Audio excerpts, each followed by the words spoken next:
I'm Alison Ripley and I'm the General Manager of the RSPCA Hull and East Riding branch based in Kingston upon Hull. We're a branch animal centre, which means that we're autonomous from the National Society of the RSPCA.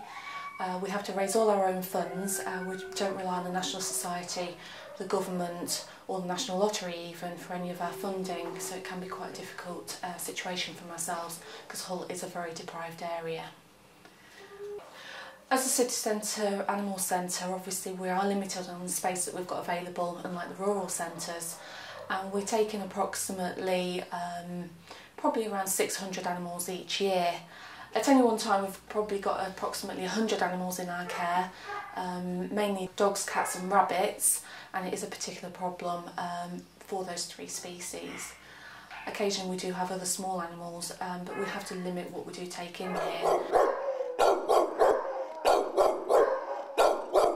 None of the inspectors are based within the animal centres. They're actually through the National Society.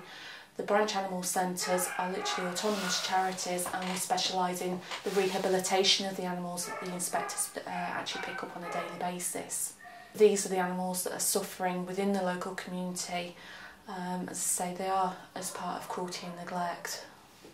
It is quite difficult because obviously we don't know what the inspectors are going to be picking up all the time, so we have to accommodate for their needs first and foremost over and above the public.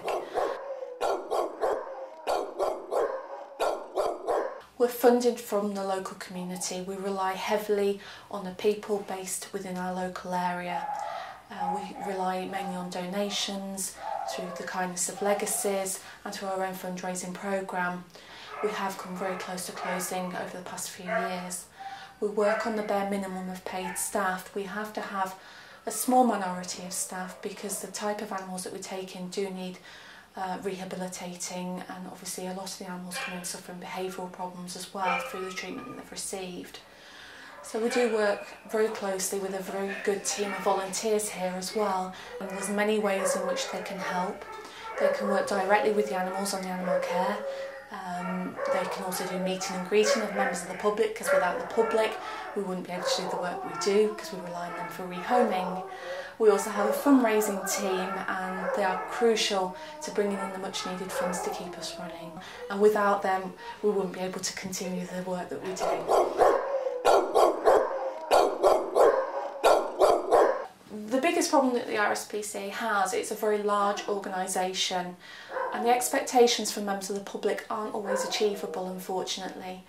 We are branch animal centres, we only have very limited space, unfortunately. No matter how much we would want to help everybody, with working with a non-euthanasia policy, as we advocate no healthy animal being put to sleep here, it's very difficult for us. So when people turn up expecting us to be able to help there and then, it's not always achievable. We do try to help as and where we can, but we cannot unfortunately help every single animal out there. We would never turn anything away that is sick or injured or suffering in any way. However, healthy animals we can't always be in a position to help, and we do have to put our resources into those that most need our help. A lot of the animals coming into our care are part of a prosecution, and we can't always rehome them immediately. We have to wait for court cases to conclude. The awful side of that is we have to keep those animals within our care throughout the society, and that is very expensive to do, and also blocks the accommodation that we have available. We have every kennel or cat pen or rabbit pen fully occupied all the time, and it's not always easy, so please bear with us.